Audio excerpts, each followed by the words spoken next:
Everyone, আসসালামু আলাইকুম। Welcome my back channel. নিশ্চয়ই আপনারা সবাই ভালো আছেন। আলহামদুলিল্লাহ, আপনাদের দোয়া এবং ভালোবাসায় আমি অনেক হ্যাপি আছি। আর আজকে আপনাদের সাথে শেয়ার করব আমার ছোট্ট একটা বাগানের ভিতরে একটা চুলা তৈরি করতেছি। আর এই চুলাটা তৈরি করছি ছোট্ট ছোট্ট বাচ্চাদের নিয়ে মাঝে সাঝে পিকনিক করব, আর আপনাদের সাথে সেটাই তুলে ধরার চেষ্টা করব।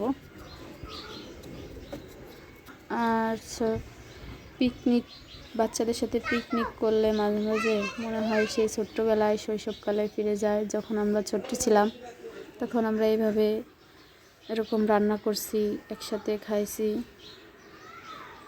অনেক আনন্দ লাগতো। সেই স্মৃতিগুলো মনে পড়ে।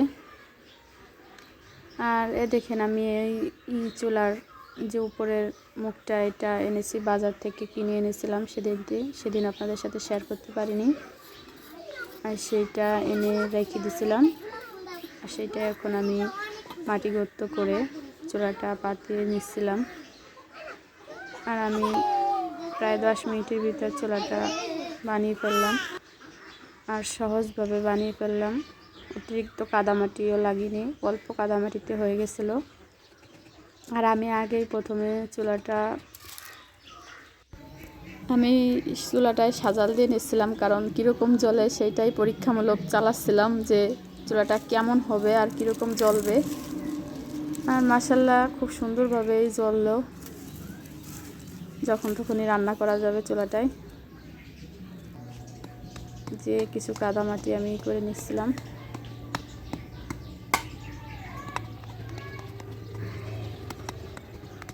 আর আমার আপু এবং ভাইদের রিকোয়েস্ট করব যে আমার ভিডিওটা যারা দেখেন এবং দেখছেন, দয়া করে ভিডিওটি আপনারা স্কিপ করে দেখবেন না, তাহলে আমি খুবই খুশি হব। আর ভালো লাগলে ভিডিওটি লাইক, কমেন্ট এবং নতুন করে ভিডিও পেতে সাবস্ক্রাইব করে রাখবেন চ্যানেলটি।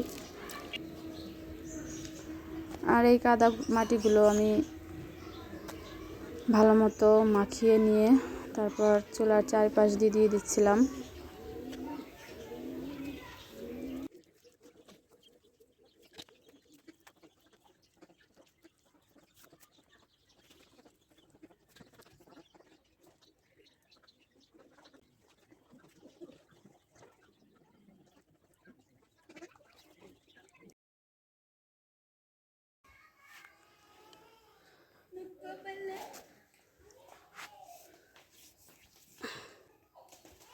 ফাইনালি আমার চুলা বানানোটা কেমন হলো আপনারা কমেন্টে জানাবেন।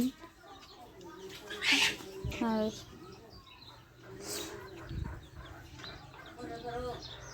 আমার এই ছোট্ট বাগানে একটা গোলাপ ফুটেছে। গোলাপটা অনেক সুন্দর লাগছে দেখতে।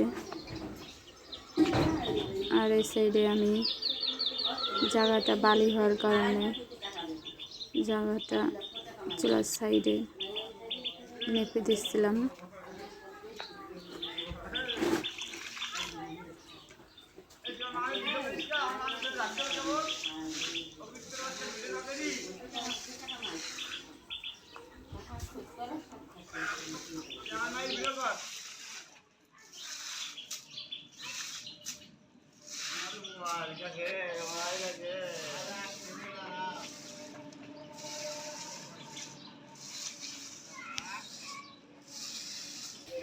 আর আমার কাছে তো ফাইনাল লুকটা খুবই ভালো লাগছে। আর আপনাদের কাছে কেমন লাগলো সেটা কমেন্টে জানাবেন। আর ভালো থাকবেন, সুস্থ থাকবেন। আল্লাহ হাফেজ।